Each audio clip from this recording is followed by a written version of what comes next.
If Yank was on his deathbed in an earthquake, he made his older brother, James Storr, promise him that he would take care of me after his death.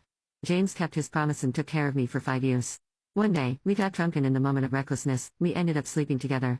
As a result, I got pregnant. Remembering the ring that James kept hidden in the drawer, I became excited and could not wait to tell him the news. However, as I entered the house, I was walking in the middle of James and his Lord Rula, Jane Lennox, having a heated lovemaking session. Seeing this, my face turned as white as a ghost and I fled from the scene. However, his hoarse voice called out to me, "Sandra Lane, could you help me buy a box of condoms?"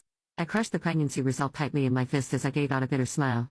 After I returned with a box of condoms, James transferred $1,500 to my account for running errands for him. Jane, his lover, turned her gaze at me after looking at the box briefly. Her eyes were full of malice when directed to me. Then she said, "James, your sister-in-law looks so innocent, but she sure knows how to pick things." James's gaze was sharp as he scolded, "You're still young.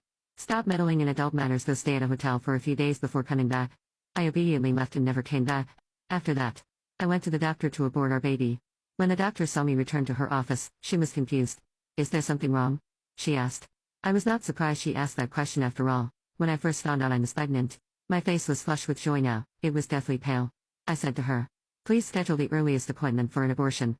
Having seen the warmth and the coldness of human relationships, the doctor did not persuade me to do otherwise. However, when it came time to sign the consent form, she insisted I get a family member's signature. I pulled out my phone and instinctively pressed a speed dial. The phone only rang once, and before I could do anything, James had already hung up on me. I forced a smile and called the doctor. "I don't have any family. I'll sign it myself." After the abortion procedure finished, I found out that James had sent me a message along with a screenshot of a hotel reservation. It said, "Don't call me unless it's an emergency." You know the reason. The man was considerate enough to book me a hotel room for an entire week. I was not dumb after I saw the diamond ring on that woman's finger. What else was there to understand? When I saw the diamond ring in the drawer, I was too foolish to think James had prepared it for me. Even more absurd, I thought he might remember that night of madness between the two of us. I looked at the bloody remains of the tiny life I had lost and left, and at that moment, my heart turned into ashes. The superior luxury room hotel that I stayed in had everything that I needed. It was as cozy as the bedroom James had set up for me. However, as I curled under the blanket, all I could feel was a bone-chilling coldness. With trembling hands, I made a call. "Senior, you mentioned putting together a medical aid team for Africa. Count me in." Although thrilled I wanted to join her, she was thoughtful and cautiously asked, "Sandra, didn't you say before that your brother-in-law wouldn't let you go to Africa? Did you two have a fight? Just because you're angry, don't act on impulse and leave with me. If he finds out and becomes panics, he'll search everywhere to find you."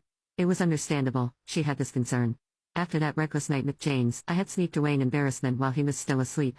Later, he treated me the same as before, like his little sister, and acted as if nothing had happened.